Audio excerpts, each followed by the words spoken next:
വാർത്തകൾ വിശദമായി. റഫാൽ അഴിമതി ആരോപണത്തിൽ വീണ്ടും അടിതെറ്റി കേന്ദ്ര സർക്കാർ. CAG റിപ്പോർട്ട് സംബന്ധിച്ച് സുപ്രീംകോടതിയെ തെറ്റിദ്ധരിപ്പിച്ചെന്ന പ്രതിപക്ഷ ആരോപണം ശക്തമായതോടെ വിധിയിൽ തിരുത്തൽ ആവശ്യപ്പെട്ട് സർക്കാർ കോടതിയെ സമീപിച്ചു. CAG റിപ്പോർട്ട് PSC പരിശോധിക്കുമെന്നും പാർലമെന്റിൽ വയ്ക്കുമെന്നും അറിയിച്ചതിനെ കോടതി തെറ്റായി വ്യാഖ്യാനിച്ചുവെന്നാണ് പുതിയ വിശദീകരണം.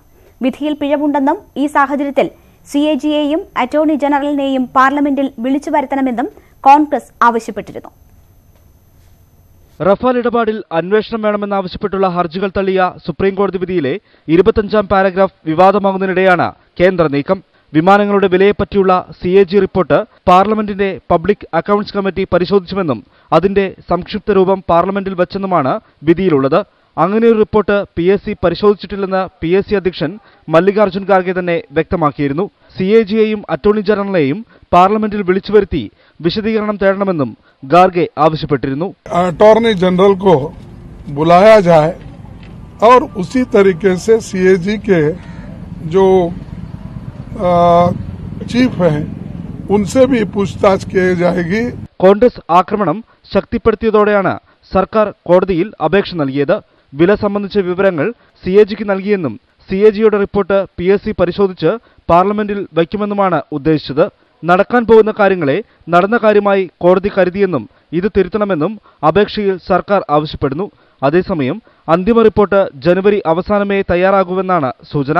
CAG റിപ്പോർട്ട് ഇല്ലെന്ന് ബോധ്യമായ സാഹചര്യത്തിൽ കോടതി വിധിയുടെ അടിസ്ഥാനം തന്നെ ഇല്ലാതായെന്നും അഴിമതി സംയുക്ത പാർലമെന്ററി സമിതി അന്വേഷിക്കണമെന്ന ആവശ്യം കൂടുതൽ ശക്തിപ്പെടുത്താനും കോൺഗ്രസ് തീരുമാനിച്ചു. ന്യൂസ് 18 ഡൽഹി. ലൈംഗിക പീഡന പരാതിയിൽ PK ശശിയെ വെള്ളപൂശിയുള്ള CPM അന്വേഷണ കമ്മീഷൻ റിപ്പോർട്ടിന്റെ വിശദാംശങ്ങൾ പുറത്ത്. പെൺകുട്ടിയുടെ വിശദീകരണത്തിൽ പൊരുത്തക്കേടുണ്ടെന്നും പാർട്ടി ഓഫീസിൽ വെച്ച് ശശി അപമര്യാദയായി പെരുമാറിയതിന് തെളിവില്ലെന്നും റിപ്പോർട്ടിൽ പറയുന്നു.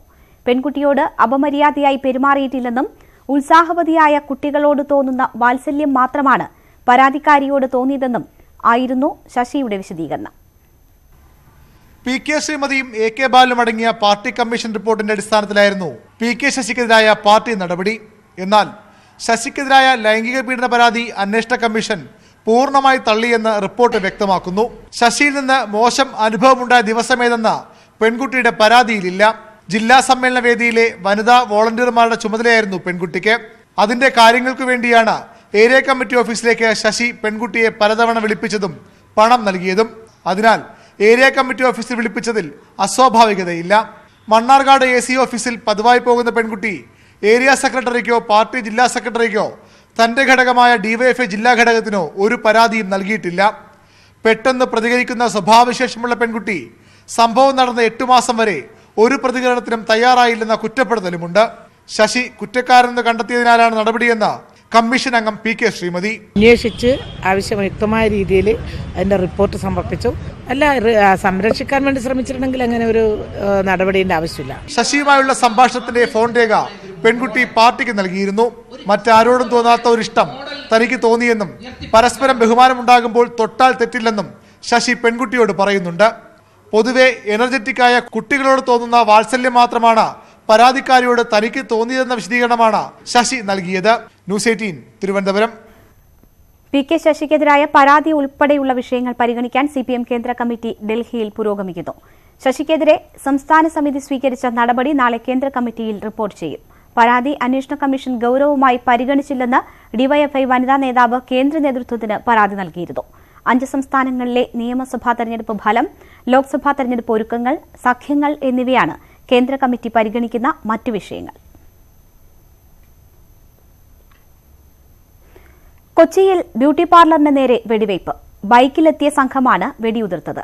ആക്രമണത്തിൽ ആർക്കും പരിക്കില്ല. അവര് ഒരു ബൈക്കിന് വന്ന് അവിടെ ബൈക്ക് നിർത്തിയിട്ട് 2 പേരുണ്ടായിരുന്നു. അവര് ഹെൽമെറ്റ് വെച്ചിട്ടുണ്ടായിരുന്നു, ഫുൾ കവേർഡായിരുന്നു, ഗ്ലൗസ്. അതുപോലെ തന്നെ ഉള്ളവരെ മനസ്സിലാവില്ല നമുക്ക്. നമ്മൾ പ്രതീക്ഷിച്ചില്ല അവർ ഇങ്ങനെ ഒരു ഇതിന് വരുന്നതാണെന്ന്. വണ്ടി അവരോട് വെച്ചിട്ട് ചുമ്മാ നടന്നു വന്ന പോലെ വന്ന് അവിടെ ചെന്നിട്ടാണ് ഗണ്ണ് ഷൂട്ട് ചെയ്തത്. എന്നിട്ട് ലൈറ്റായിട്ട് സൗണ്ടൊന്നും അങ്ങനെ ഓവർ സൗണ്ട് ഉള്ളതല്ല കേട്ട്. അത് കഴിഞ്ഞ് അവിടെ നിന്ന് റിട്ടേൺ അവർ ഓടി നേരെ ബൈക്കിൽ കയറിയിട്ട് അവിടെ നിന്നും ഗണ്ണ് എയിം ചെയ്ത് ആ സെക്യൂരിറ്റിനെയൊക്കെ നോക്കി. എന്നിട്ട് വേഗം വണ്ടി എടുത്തുകൊണ്ട് അവർ പോയേ ചെയ്തത്. പക്ഷെ ആ ടൈമിൽ നമുക്കൊന്നും ചെയ്യാനൊന്നും പറ്റിയൊന്നുമില്ല. ഞങ്ങളിവിടെ കുറച്ച് പേരുണ്ടായിരുന്നു, വേറെ ഓപ്ഷനൊന്നും ഉണ്ടായിരുന്നില്ല. വണ്ടി നമ്പറൊന്നും നോട്ട് ചെയ്യാൻ പറ്റിയില്ല. അത്രയും ഫാസ്റ്റിലായിരുന്നു അവർ വന്നിട്ട് പോയത്. പണം ആവശ്യപ്പെട്ട സംഘങ്ങൾ ഭീഷണിപ്പെടുത്തിയതായി കടയുടമ പറയുന്നു. ഉന്നത പോലീസ് സംഘം സ്ഥലത്തെത്തി തെളിവെടുപ്പ് നടത്തുകയാണ്. വിനീത വി.ജി. വിവരങ്ങളുമായി ചേരുന്നു. വിനീത, ആരാണ് ആക്രമണത്തിന് പിന്നിലെന്നോ എന്താണ് ലക്ഷ്യമെന്നത് സംബന്ധിച്ചോ സൂചനകൾ ഉണ്ടോ?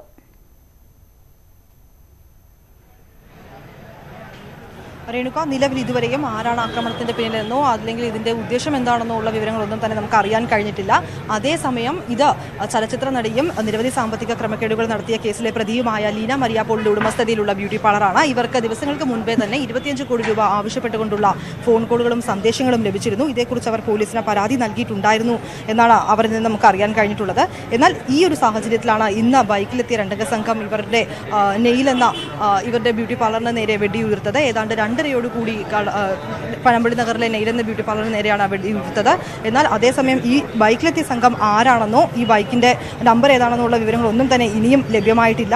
ഈ സ്ഥലത്തെ CCTV ദൃശ്യങ്ങൾ പോലീസ് ശേഖരിച്ചിട്ടുണ്ട്. മുഖംമൂടി ധരിച്ചെത്തിയ സംഘമാണ് എത്തിയത്. എന്നാൽ ദൃക്സാക്ഷികൾ എത്തുന്നതിന് മുൻപ് തന്നെ ഇവർ വെടിയുതിർത്ത് കടന്നു കളയുന്ന ഒരു സാഹചര്യമാണ് ഉണ്ടായിരുന്നത്. ബൈക്കിലാണ് രണ്ടംഗ സംഘം എത്തുകയും സെക്യൂരിറ്റിയെ ഭീഷണിപ്പെടുത്തുകയും ചെയ്തു. തുടർന്ന് ഈ സ്ഥലത്ത് ബ്യൂട്ടി പാർലറിൽ 2 ജീവനക്കാരികൾ മാത്രമാണ് ഉണ്ടായിരുന്നത്. ഈ സമയത്താണ് രണ്ടംഗ സംഘം വെടിയുതിർത്തത്. എയർഗൺ കൊണ്ടുള്ള വെടിയാണ് അവർ ഉതിർത്തത്. അതുകൊണ്ട് തന്നെ മറ്റ് അപകടമോ അല്ലെങ്കിൽ അത്തരത്തിലുള്ള അനിഷ്ട സംഭവങ്ങളോ ഒന്നും തന്നെ ഉണ്ടായിട്ടില്ല. അതേസമയം രവി പൂജാരയുടെ ഫോൺ കോളുകളാണ് ലീന പോളിന് വന്നതെന്നും രവി പൂജാരയാണ് മുംബൈയിലെ അധോലോക നായകൻ രവി പൂജാരയാണ് തന്നോട് 25 കോടി രൂപ ആവശ്യപ്പെട്ടതെന്നും ലീന പോൾ പറഞ്ഞിട്ടുണ്ടായിരുന്നു. എന്നാൽ ഇതേ സംബന്ധിച്ച ഒരു സ്ഥിരീകരണം പോലീസിന്റെ ഭാഗത്ത് നിന്ന് ഇനിയും ഉണ്ടായിട്ടില്ല. ഈ ഒരു സംഭവവുമായി ബന്ധപ്പെട്ട ഇത്തരത്തിൽ മുംബൈയിൽ നിന്നുള്ള അധോലോക നായകൻ രവി പൂജാര ഇതിൽ ബന്ധപ്പെട്ടിട്ടുണ്ടോ അല്ലെങ്കിൽ അത്തരത്തിലുള്ള ഫോൺ കോളുകൾ എന്തെങ്കിലും വന്നിട്ടുണ്ടോ എന്ന കാര്യങ്ങളൊക്കെ തന്നെ അന്വേഷണം നടത്തിയതിനു ശേഷം മാത്രമേ അറിയാൻ കഴിയുകയുള്ളൂ എന്നാണ് അന്വേഷണ ഉദ്യോഗസ്ഥരിൽ നിന്ന് നമുക്ക് ലഭിക്കുന്ന വിവരം. അതേസമയം പ്രാദേശിക കൊട്ടേഷൻ ഗുണ്ടാ സംഘങ്ങളെ കുറിച്ചും പോലീസ് വിശദമായി അന്വേഷിക്കുമെന്നാണ് അവരിൽ നിന്ന് നമുക്ക് അറിയാൻ കഴിഞ്ഞിട്ടുള്ളത്. നിലവിൽ ഇപ്പോഴും തെളിവെടുപ്പ് നടന്നുകൊണ്ടിരിക്കുന്ന ഒരു സാഹചര്യമാണ് ഉള്ളത്. ഇപ്പോൾ ഹിമേന്ദ്രനാഥിന്റെയും ഒക്കെ നേതൃത്വത്തിൽ ഇവിടെ വീണ്ടും തെളിവെടുപ്പും കൂടുതൽ അന്വേഷണമൊക്കെ നടന്നുകൊണ്ടിരിക്കുന്ന ഒരു സാഹചര്യം തന്നെയാണ് രേണുക ഉള്ളത്. ഉച്ചയ്ക്ക് 2:30 ഒരു സംഭവം ഇത്തരത്തിലൊരു സംഭവം അരങ്ങേറിയത്. എന്നാൽ ഇതിന് പിന്നിൽ ആരൊക്കെയാണ് ഉള്ളത് അല്ലെങ്കിൽ ഇതിന് പിന്നിലുള്ള പ്രതികൾ ആരൊക്കെയാണ് തുടങ്ങിയ വിവരങ്ങളൊന്നും ഇനിയും നമുക്ക് ലഭ്യമായിട്ടില്ല. വിവരങ്ങൾ നൽകിയത്. സംഭവത്തിൽ തെളിവെടുപ്പ് അവിടെ പുരോഗമിക്കുകയാണ്. നേരത്തെ സാമ്പത്തിക തട്ടിപ്പ് കേസുകളിൽ അറസ്റ്റിലായിട്ടുള്ള ചലച്ചിത്ര നടി ലീന മരിയ പോളിന്റെ ഉടമസ്ഥതയിലുള്ളതാണ് കൊച്ചിയിൽ വെടിവെപ്പ് നടന്ന ബ്യൂട്ടി പാർലർ. ഇത് കാരണം വെടിവെപ്പിന് പിന്നിൽ സാമ്പത്തിക കാരണങ്ങൾ ഉണ്ടാവാമെന്ന പ്രാഥമിക നിഗമനത്തിലാണ് police. Red chillies, husbands in Goa തുടങ്ങിയ ചിത്രങ്ങളിലൂടെ മലയാളികൾക്ക് പരിചിതയായ നടിയാണ് ലീന മരിയ പോൾ. മുൻപ് 2 തവണ ലീന അറസ്റ്റിലായിട്ടുണ്ട്. ചെന്നൈ ബാങ്കിൽ നിന്നും 19 കോടി തട്ടിയ കേസിൽ 2013 ഡൽഹിയിലായിരുന്നു ആദ്യ അറസ്റ്റ്. ഈ കേസിൽ ജാമ്യത്തിലിറങ്ങി 2 വർഷം കഴിഞ്ഞപ്പോൾ അടുത്ത തട്ടിപ്പ് കേസിൽ ലീന പ്രതിയായി. 2015 ജൂണിൽ മുംബൈ ക്രൈംബ്രാഞ്ചിന്റെ സാമ്പത്തിക കുറ്റകൃത്യ വിഭാഗം ലീന മരിയ പോളിനെയും സുഹൃത്ത് ശേഖർ ചന്ദ്രശേഖറെയും അറസ്റ്റ് ചെയ്തു. വൻ തുകകൾ നിക്ഷേപമെന്ന നിലയിൽ സ്വീകരിച്ച് പലരെയും വഞ്ചിച്ചു എന്ന കേസിലായിരുന്നു അറസ്റ്റ്. 1000-ഓളം പേരിൽ നിന്നും 10,000 മുതൽ 30 ലക്ഷം രൂപ വരെ തട്ടിച്ചുവെന്നായിരുന്നു പരാതി. AIADMKയുടെ 2 ഇല ചിഹ്നത്തിന് കൈക്കൂലി നൽകാൻ ഇടനിലനിന്ന കേസിലെ പ്രതിയായിരുന്നു ലീനയ്ക്കൊപ്പം അറസ്റ്റിലായ ചന്ദ്രശേഖർ. ലീനയുടെ ആഡംബര കാറുകളും ആഭരണങ്ങളും പോലീസ് അന്ന് പിടിച്ചെടുത്തിരുന്നു. ലീനയുടെ ബ്യൂട്ടി പാർലറിൽ നടന്ന വെടിവെപ്പിന് പിന്നിലെ കാരണങ്ങൾ പോലീസ് വിശദമായി അന്വേഷിക്കുകയാണ്. News desk, news 18. ശബരിമല ദർശനത്തിനായി തമിഴ്നാട്ടിൽ നിന്ന് 30 സ്ത്രീകളുടെ സംഘം എത്തുന്നു. 35-നും 40-നും ഇടയ്ക്ക് പ്രായമുള്ള സ്ത്രീകളാണ് എത്തുന്നത്. സുരക്ഷയൊരുക്കാമെന്ന് കേരള പോലീസ് അറിയിച്ചതായി സംഘാംഗങ്ങൾ ന്യൂസ് 18നോട് പറഞ്ഞു. അതിനിടെ ശബരിമല ഡ്യൂട്ടിയിൽ നിന്ന് IG S ശ്രീജിത്ത് ഒഴിവായി. കൊൽക്കത്തയിൽ പോലീസ് സമ്മേളനത്തിൽ പങ്കെടുക്കാൻ പോകുന്നു എന്നാണ് ഔദ്യോഗിക വിശദീകരണം. ഡിസംബർ 22-ന് ചെന്നൈയിൽ നിന്ന് തിരിക്കുന്ന സംഘം 23-ന് കേരളത്തിൽ എത്താനാണ് ഉദ്ദേശിക്കുന്നത്. ദർശനം ആഗ്രഹിക്കുന്ന യഥാർത്ഥ ഭക്തരാണെന്നും യാത്രയ്ക്ക് കേരള പോലീസിന്റെ അനുമതി ലഭിച്ചെന്നും സംഘാംഗങ്ങൾ ന്യൂസ് 18നോട് പറഞ്ഞു. ഞങ്ങൾക്ക് ഇന്നലെയാണ് ഗവൺമെന്റിന്റെ സൈഡിൽ നിന്ന് റിപ്ലൈ കിട്ടിയിരിക്കുന്നത്. നിങ്ങൾ വരാം, നിങ്ങൾക്ക് വേണ്ടത്തോളം സംരക്ഷണം ഞങ്ങൾ തന്നോളാന്നുള്ള റിപ്ലൈ ഇന്നലെയാണ് കിട്ടിയത്. ഭക്തരായ തങ്ങൾക്ക് അയ്യപ്പനെ കാണാൻ ആഗ്രഹമുണ്ടായിരുന്നു. കോടതി അതിന് നിയമപരമായ അനുമതി നൽകിയ സാഹചര്യത്തിലാണ് ദർശനത്തിനെത്തുന്നത്. എല്ലാ പ്രതിഷേധങ്ങളും അറിഞ്ഞുകൊണ്ട് തന്നെയാണ് യാത്ര. തൃപ്തി ദേശായിന്റെ ആ വിസിറ്റ് കുറിച്ചുള്ള എല്ലാ പോളിറ്റിക്സും ഞങ്ങൾ മനസ്സിലാക്കിയിട്ടുണ്ട്. അത് BJPന്റെയും RSSന്റെയും ഇന്റേണൽ ഒരു അറേഞ്ച്മെന്റ് ആണെന്നുള്ള ഒരു അണ്ടർസ്റ്റാൻഡിംഗിലാണ് ഞങ്ങൾ വരുന്നത്. പക്ഷെ ഞങ്ങൾ കൂടിയിട്ട് വരുന്ന ഈ പെണ്ണുങ്ങൾ അത്രയും പേരും ഇത്രയും കാലം അവരുടെ ഭർത്താക്കന്മാരുടെ വിരതത്തിനും ബാക്കിയുള്ളവർക്ക് കൂടെ നിന്നവരാണ്. അവർക്ക് എല്ലാം അയ്യപ്പന്റെ മേലെ അത്രയ്ക്കും ഭക്തിയുണ്ട്. സുപ്രീം കോടതി വിധിക്ക് ശേഷം ഇതാദ്യമായാണ് ഇത്ര വലിയൊരു സംഘം സ്ത്രീകൾ ദർശനത്തിനായി പോലീസ് അനുമതി തേടുന്നത്. പൊതുവെ ശാന്തമായ ശബരിമലയിൽ യുവതികളുടെ വരവ് വീണ്ടും പ്രതിഷേധ പരമ്പരയ്ക്ക് കാരണമാകുമോ എന്ന ആശങ്കയുണ്ട്. News desk news 18. രാഹുൽ ഈശ്വറിന്റെ ജാമ്യം റാന്നി കോടതി റദ്ദാക്കി. ജാമ്യവ്യവസ്ഥകൾ പാലിക്കാത്തതിനാലാണ് നടപടി. രാഹുലിനെ അറസ്റ്റ് ചെയ്യാൻ കോടതി ഉത്തരവിട്ടു. ജാമ്യം റദ്ദാക്കിയതിനെതിരെ ഹൈക്കോടതിയെ സമീപിക്കുമെന്ന് രാഹുൽ ഈശ്വർ അറിയിച്ചു. മണ്ഡലകാലത്തിന്റെ ആരംഭത്തിലാണ് പോലീസിന്റെ ഔദ്യോഗിക കൃത്യനിർവഹണം തടസ്സപ്പെടുത്തിയ കേസിൽ രാഹുൽ ഈശ്വർ അറസ്റ്റിലായത്. ജുഡീഷ്യൽ കസ്റ്റഡിയിലായ രാഹുൽ ഈശ്വറിന് ഉപാധികളോടെയാണ് ജാമ്യം അനുവദിച്ചത്. എന്നാൽ ഈ ഉപാധികൾ പാലിക്കുന്നില്ലെന്ന് കാട്ടി പോലീസ് മജിസ്ട്രേറ്റ് കോടതിയെ സമീപിച്ചു. എല്ലാ ശനിയാഴ്ചയും അന്വേഷണ ഉദ്യോഗസ്ഥന് മുന്നിൽ ഹാജരാക്കണമെന്ന നിർദ്ദേശം പാലിച്ചില്ല, അന്വേഷണവുമായി സഹകരിക്കുന്നില്ല, വ്യവസ്ഥകൾ ലംഘിച്ച് വീണ്ടും സമാനമായ കുറ്റകൃത്യത്തിന് ശ്രമിക്കുന്നു, പ്രകോപനപരമായി മാധ്യമങ്ങളോട് സംസാരിക്കുന്നു തുടങ്ങിയവ ചൂണ്ടിക്കാട്ടിയാണ് പോലീസ് കോടതിയെ സമീപിച്ചത്. ഇത് അംഗീകരിച്ചാണ് റാന്നി മജിസ്ട്രേറ്റ് കോടതിയുടെ നടപടി. എന്നാൽ ജാമ്യം റദ്ദാക്കിയതിനെതിരെ ഹൈക്കോടതിയെ സമീപിക്കുമെന്ന് രാഹുൽ ഈശ്വർ വ്യക്തമാക്കി. പോലീസിന്റെ വ്യക്തിവിദ്വേഷം തീർക്കുന്ന നടപടികളാണ്. ഞാൻ ഡൽഹിയിൽ ഒരു പരിപാടിക്ക് 8-ാം തീയതിയാണ് ഒപ്പിടേണ്ടിയിരുന്നത്. 8-ാം തീയതി വൈകിട്ടാണ് ഞാൻ തിരിച്ചെത്തിയത്. പോലീസുകാരെ കൃത്യമായി അറിയിച്ചിരുന്നു. 9-ാം തീയതി രാവിലെ ഒപ്പിടാനും എത്തി. 7 തവണയോളം കൃത്യമായി ഒപ്പിട്ട് ഒരു തവണ ഏതാനും മണിക്കൂറുകൾ താമസിച്ചു എന്ന പേരിലാണ് പോലീസുകാർ ജാമ്യം റദ്ദാക്കണമെന്ന് പറഞ്ഞ് കോടതിയെ സമീപിച്ചത്. ദൗർഭാഗ്യകരമാണ്, വ്യക്തിവിരോധം തീർക്കുന്നതാണ്. ഇതിനെതിരെ തിങ്കളാഴ്ച തന്നെ ഹൈക്കോടതിയിലേക്ക് മൂവ് ചെയ്യും. ശ്യാം ദേവരാജ്, ന്യൂസ് 18, പത്തനംതിട്ട. ശബരിമല സന്നിധാനത്ത് ഇന്നും നല്ല തിരക്ക്. ഉച്ചവരെ 1,00,000-ഓളം ഭക്തർ സന്നിധാനത്തെത്തി. വാവരുനടയ്ക്ക് സമീപമുള്ള ബാരിക്കേഡുകൾ പോലീസ് ഭാഗികമായി നീക്കി. മണ്ഡലകാലം ആരംഭിച്ച ശേഷം ഏറ്റവും തിരക്ക് അനുഭവപ്പെട്ട ദിവസമായിരുന്നു ഇന്നലെ. 79,267 പേർ ഇന്നലെ ശബരിമലയിലെത്തി. കാനനപാതയിലൂടെയുള്ള തീർത്ഥാടകരുടെ എണ്ണവും വർദ്ധിച്ചു. ഇന്ന് പുലർച്ചെ മുതലും നല്ല തിരക്കാണ്. ഉച്ചവരെ 50,000-ലധികം ഭക്തർ ദർശനം നടത്തി. KSRTC നിലയ്ക്കൽ സ്റ്റേഷനിൽ ഇന്നലെ ഒരു ദിവസത്തെ കളക്ഷൻ 51 ലക്ഷത്തിലധികം. അതിനിടെ പുതിയ ബാച്ചിലെ ചില പോലീസുകാരെങ്കിലും അപമര്യാദയായി പെരുമാറുന്ന പരാതിയുമുണ്ട്. അപ്പോൾ ഇവരിങ്ങനെ പിടിച്ചു മാറ്റിയ കാരണം എന്തെന്ന് എനിക്കറിയണം. ഞാൻ ഇവിടെ നിൽക്കുന്ന അനുവാദം ഇല്ലെങ്കിൽ എന്നെ മാറ്റി വിടണം. ഇവിടെ തൊഴിലുണ്ടാകും ഞാൻ പിടിച്ചു മാറ്റിയത്. ഞാൻ അപ്പോഴും പറഞ്ഞു ഞാൻ 40% പേരിനങ്ങാനാണ്, എനിക്ക് വയലെ കയറി തൊഴുവാൻ കഴിയില്ല എന്ന്. എന്നിട്ട് കേട്ടില്ല. സന്നിധാനത്തെ നിയന്ത്രണങ്ങളിൽ പോലീസ് കൂടുതൽ ഇളവുകൾ വരുത്തി. വാവരുസ്വാമി നടയിലെ ബാരിക്കേഡുകളിൽ ഒന്ന് ഇന്നലെ അർദ്ധരാത്രി മാറ്റി. പുലർച്ചെ 3 മുതൽ 11:30 വരെ വടക്കേ നടയിൽ ഇനി തീർത്ഥാടകർക്ക് വിശ്രമിക്കാം. പിൽഗ്രിംസ് വണ്ടി ഇവിടെ ഇൻഗ്രസ് ബാക്കി ഇവിടെ ലോവർ ചെറുമുട്ടം ഭാഗിലേക്ക് നെയ്ഭിഷേകത്തിന് വേണ്ടി 3 മണി മുതൽ 11:30 മണി വരെ ഇവിടെ അതുണ്ടാവും, ഇൻഗ്രസ് ഉണ്ടാവും. ഹൈക്കോടതി ഉത്തരവ് പ്രകാരമാണ് പോലീസ് ഇളവുകൾ വരുത്തിയത്. ഹൈക്കോടതി നിരീക്ഷണ സമിതി അംഗം ജസ്റ്റിസ് PR രാമൻ പുതിയ ക്രമീകരണങ്ങൾ നേരിട്ടെത്തി വിലയിരുത്തി. ഇലവുങ്കൽ മുതൽ സന്നിധാനം വരെ നിരോധനാജ്ഞയുടെ കാലാവധി നാളെ അർദ്ധരാത്രി അവസാനിക്കും. ന്യൂസ് 18 സന്നിധാനം. താൽക്കാലിക ജീവനക്കാരെ പിരിച്ചുവിടണമെന്ന ഹൈക്കോടതിയുടെ ഉത്തരവ് നടപ്പാക്കാൻ KSRTC. ഹൈക്കോടതി 2 ദിവസത്തിനകം വിധി നടപ്പാക്കണമെന്ന് അന്ത്യശാസനം നൽകിയ സാഹചര്യത്തിലാണ് 4,000-ഓളം വരുന്ന താൽക്കാലിക ജീവനക്കാരെ പിരിച്ചുവിടാനുള്ള ധാരണയിലെത്തിയിട്ടുള്ളത്. തിങ്കളാഴ്ച മുതൽ പിരിച്ചുവിടൽ നടപടി തുടങ്ങിയേക്കും. ഒന്നിച്ച് ഇത്രയും പേരെ പിരിച്ചുവിടുന്നത് KSRTC സർവീസുകളെ പ്രതികൂലമായി ബാധിക്കാനിടയുണ്ട്. താൽക്കാലിക കണ്ടക്ടർമാരെ പിരിച്ചുവിട്ട് പകരം PSC അഡ്വൈസ് മെമ്മോ നൽകിയ 4,051 പേരെ നിയമിക്കാനാണ് ഹൈക്കോടതി ഉത്തരവ്. ഹൈക്കോടതി അന്ത്യശാസനം നൽകിയ സാഹചര്യത്തിൽ വിധി നടപ്പാക്കിയില്ലെങ്കിൽ കോടതിയലക്ഷ്യം നേരിടേണ്ടി വരും. അതുകൊണ്ട് പിരിച്ചുവിടൽ നടപടിയുമായി മുന്നോട്ടു പോകാനാണ് ഇപ്പോഴത്തെ തീരുമാനം. 10 വർഷം സർവീസ് ഇല്ലാത്ത 3,872 പേരുടെ ലിസ്റ്റ് KSRTC തയ്യാറാക്കിയിട്ടുണ്ട്. നാളെ അവധിയായതിനാൽ തിങ്കളാഴ്ചയാകും ഉത്തരവിറങ്ങുക. സുപ്രീംകോടതി അവധി കഴിഞ്ഞ് ജനുവരി 2-ന് ചേരുമ്പോൾ ഹൈക്കോടതി വിധിക്കെതിരെ സുപ്രീംകോടതിയെ സമീപിക്കാനും ആലോചനയുണ്ട്.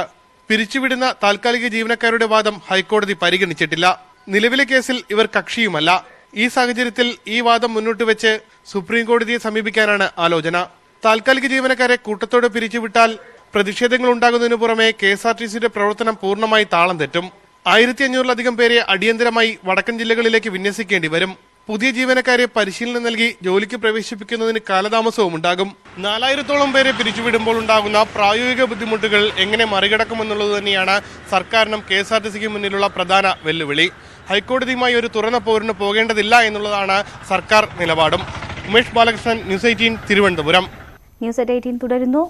ഒടുവിൽ ഛത്തീസ്ഗഡ് മുഖ്യമന്ത്രിയെയും കോൺഗ്രസ് തീരുമാനിച്ചതായി സൂചന. മുഖ്യമന്ത്രിയെ നാളെ ഔദ്യോഗികമായി പ്രഖ്യാപിക്കും.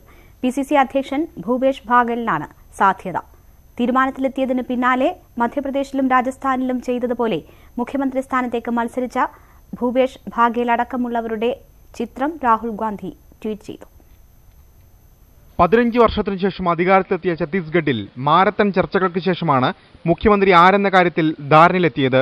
PCC അധ്യക്ഷൻ ഭൂപേഷ് ബാഗേൽ, പ്രതിപക്ഷ നേതാവ് TS സിംഗ്ദേവ്, താമരധ്വജ് സാഹു തുടങ്ങിയ സംസ്ഥാന നേതാക്കളുമായും UP അധ്യക്ഷ സോണിയാഗാന്ധി, AICC നിരീക്ഷകൻ മല്ലികാർജ്ജുൻ ഖാർഗെ എന്നിവരുമായും രാഹുൽ ഗാന്ധി ചർച്ച നടത്തി. എത്ര തന്ത്രശാലിയായാലും ഒപ്പമുള്ളവരെ കൂടെ കൂട്ടാനായില്ലെങ്കിൽ പരാജയമാകും ഫലമെന്ന് സൂചിപ്പിച്ച് രാഹുൽ ട്വീറ്റ് ചെയ്തത് പ്രശ്നപരിഹാരത്തിന്റെ സൂചനയായി. പ്രഖ്യാപനം നാളെ ഉണ്ടാകുമെന്ന് ഛത്തീസ്ഗഡിന്റെ ചുമതലയുള്ള PL പൂനിയ പറഞ്ഞു. कांग्रेस प्रेसिडेंट के नेतृत्व में पूरी आस्था है, विश्वास है, भरोसा है और उनका निर्णय सर्वमान्य. തിങ്കളാഴ്ചയാണ് ഛത്തീസ്ഗഡിലെയും രാജസ്ഥാനിലെയും മധ്യപ്രദേശിലെയും സത്യപ്രതിജ്ഞ നിശ്ചയിച്ചിരിക്കുന്നത്. സത്യപ്രതിജ്ഞാ ചടങ്ങിൽ പങ്കെടുക്കുമെന്ന് വിവിധ പ്രതിപക്ഷ കക്ഷികൾ അറിയിച്ചിട്ടുണ്ട്. National desk, news 18. തൂത്തുക്കുടിയിലെ വേദാന്ത സ്റ്റെർലൈറ്റ് കമ്പനിക്ക് തുറന്നു പ്രവർത്തിക്കാൻ അനുമതി. കമ്പനി അടച്ച തമിഴ്നാട് സർക്കാരിന്റെ തീരുമാനം ദേശീയ ഹരിത ട്രിബ്യൂണൽ റദ്ദാക്കി. തമിഴ്നാട് മലിനീകരണ നിയന്ത്രണ ബോർഡിനോട് പുതിയ ഉത്തരവിറക്കാനും കോടതി നിർദ്ദേശിച്ചു. പ്ലാന്റിലെ വൈദ്യുതി പുനഃസ്ഥാപിക്കണം. പ്രദേശത്ത് താമസിക്കുന്നവരുടെ ക്ഷേമത്തിനായി 3 വർഷത്തിനുള്ളിൽ 100 കോടി രൂപ ചെലവഴിക്കാൻ കമ്പനിയോട് ട്രിബ്യൂണൽ നിർദ്ദേശിച്ചു. 13 പേരുടെ മരണത്തിനിടയാക്കിയ വെടിവയ്പിന് ശേഷം വേദാന്ത പ്ലാന്റിന്റെ പ്രവർത്തനാനുമതി സർക്കാർ റദ്ദാക്കിയിരുന്നു. ഹരിത ട്രിബ്യൂണൽ ഉത്തരവിനെതിരെ തമിഴ്നാട് സർക്കാർ അപ്പീൽ നൽകുമെന്ന് മുഖ്യമന്ത്രി എടപ്പാടി പളനിസ്വാമി പറഞ്ഞു. ജമ്മുകാശ്മീരിലെ പുൽവാമയിൽ സുരക്ഷാസേനയും പ്രദേശവാസികളും തമ്മിലുണ്ടായ സംഘർഷത്തിൽ 6 യുവാക്കൾ കൊല്ലപ്പെട്ടു. 3 ഭീകരരെ സൈന്യം ഏറ്റുമുട്ടലിൽ വധിച്ചതിന് പിന്നാലെയാണ് സംഘർഷമുണ്ടായത്. ഭീകരരെ നേരിടുന്നതിനിടെ ഒരു ജവാന് ജീവൻ നഷ്ടപ്പെട്ടു. പ്രദേശത്ത് ഇപ്പോഴും സംഘർഷാവസ്ഥ തുടരുകയാണ്. സംഘർഷത്തെ തുടർന്ന് പുൽവാമയിൽ ഇന്റർനെറ്റ് സർവീസ് റദ്ദാക്കി.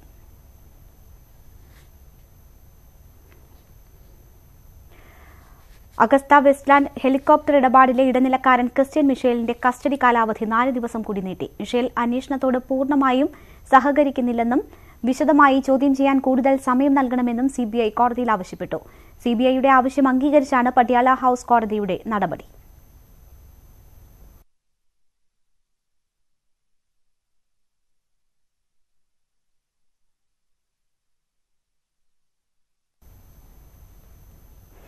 അടിക്കടി ഉണ്ടാകുന്ന ഹർത്താലുകൾ വിനോദസഞ്ചാര മേഖലയിൽ ഉണ്ടാക്കുന്നത് കോടികളുടെ നഷ്ടം. കായൽ ടൂറിസം രംഗത്ത് ഇന്നലെ മാത്രം ഒഴിവാക്കപ്പെട്ടത് 50% ബുക്കിംഗുകളെന്ന് DTPC വ്യക്തമാക്കുന്നു. സഞ്ചാരികൾ കൂട്ടത്തോടെ കപ്പലുകളിൽ തന്നെ കുടുങ്ങിക്കിടക്കേണ്ടി വരുന്ന സാഹചര്യം ടൂറിസം രംഗത്തെ തകർക്കുന്നുവെന്ന് ടൂർ ഓപ്പറേറ്റർമാരും വ്യക്തമാക്കുന്നു.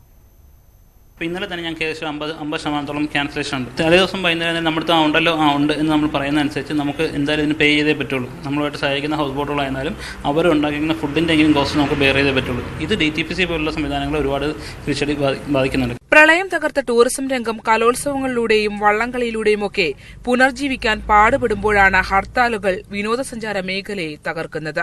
നിപ്പയും പ്രളയവുമൊക്കെയായി 3 സീസണുകളിൽ നഷ്ടം 100 കോടി. ആകെ പ്രതീക്ഷയുള്ള ഡിസംബർ ആകട്ടെ ഹർത്താലുകളാൽ തകിടം മറിയുന്നു. അപ്പോൾ ഈ സീസൺ തീരെ പോയി. അടിക്കടി വരുന്ന ഹർത്താലുകളും പ്രയാസങ്ങളാണ് നമുക്ക് വരുന്നത്. ഇവിടെ വന്നാൽ കംഫർട്ട് അല്ലെന്നൊരു തോന്നൽ ഗസ്റ്റ് ഉണ്ട്. അതുകൊണ്ടാണ് ഇങ്ങോട്ട് ആൾ വരുന്നില്ല. ഇപ്പം ആകെ നാശമായി കിടക്കും ഇവിടെ. ഈ ഡിസംബറിൽ എന്തെങ്കിലും വന്നാലും മാത്രമേ ഈ സീസൺ പിടിച്ചിരിക്കാൻ പറ്റുള്ളൂ. ഇന്നലെ കൊച്ചിയിലെത്തിയ വിദേശ സഞ്ചാരികൾക്ക് ടൂർ ഓപ്പറേറ്റർമാർ ആദ്യം വിവരിച്ചു നൽകിയത് കേരളത്തിന്റെ മനോഹാരിതയെക്കുറിച്ചല്ല, മറിച്ച് അപ്രഖ്യാപിത ഹർത്താലുകളെക്കുറിച്ചാണ്. നമ്മുടെ സ്റ്റേറ്റിനെ കുറിച്ചൊരു നെഗറ്റീവ് ഇമ്പാക്ട് അവർക്ക് കിട്ടുന്നുണ്ട്. അപ്പോൾ തീർച്ചയായിട്ടും പൊളിറ്റിക്കൽ പാർട്ടീസും പൊളിറ്റിക്കൽ ലീഡേഴ്സും they have to take initiative not to continuously call for the strike. വിനോദസഞ്ചാര മേഖലയെ ഹർത്താലുകളിൽ നിന്നും ഒഴിവാക്കിയിട്ടുണ്ടെന്ന് സർക്കാർ പ്രഖ്യാപിക്കുമ്പോഴും ഇതൊന്നും പ്രാവർത്തികമാകുന്നില്ല എന്നതാണ് വസ്തുത. കപ്പലുകളിൽ കുടുങ്ങിക്കിടക്കുന്ന വിനോദസഞ്ചാരികൾക്ക് ദൈവത്തിന്റെ സ്വന്തം നാട് ഇപ്പോൾ ഹർത്താലുകളുടെ സ്വന്തം നാടായി മാറിയിരിക്കുന്നു എന്നതാണ് ലജ്ജാകരമായ വസ്തുത. ആലപ്പുഴയിൽ നിന്നും ക്യാമറമാൻ പ്രശാന്ത് മംഗലശ്ശേരിക്കൊപ്പം ശരണ്യ സ്നേഹജൻ, ന്യൂസ് 18. പട്ടിക വിഭാഗത്തെ അപമാനിക്കും വിധം സംസാരിച്ചെന്ന പരാതിയിൽ സാഹിത്യകാരൻ സന്തോഷ് ഏച്ചിക്കാനത്തെ അറസ്റ്റ് ചെയ്തു. ജാമ്യത്തിൽ വിട്ടു. കോട്ടയത്തെ ചടങ്ങിൽ ചർച്ചയ്ക്കിടെയുണ്ടായ സംഭാഷണ ശകലമാണ് പരാതിക്കിടയാക്കിയത്. ഈ സംഭാഷണത്തിന്റെ വീഡിയോ അടക്കം C. ബാലകൃഷ്ണൻ നൽകിയ പരാതിയിലാണ് അറസ്റ്റ്. അറസ്റ്റ് ഒഴിവാക്കാൻ ഹൈക്കോടതിയെ സമീപിച്ചെങ്കിലും അന്വേഷണ ഉദ്യോഗസ്ഥന് മുന്നിൽ ഹാജരാകാൻ കോടതി നിർദ്ദേശിച്ചു. ഇതനുസരിച്ച് ഏച്ചിക്കാനം ഇന്ന് ഹാജരാവുകയായിരുന്നു.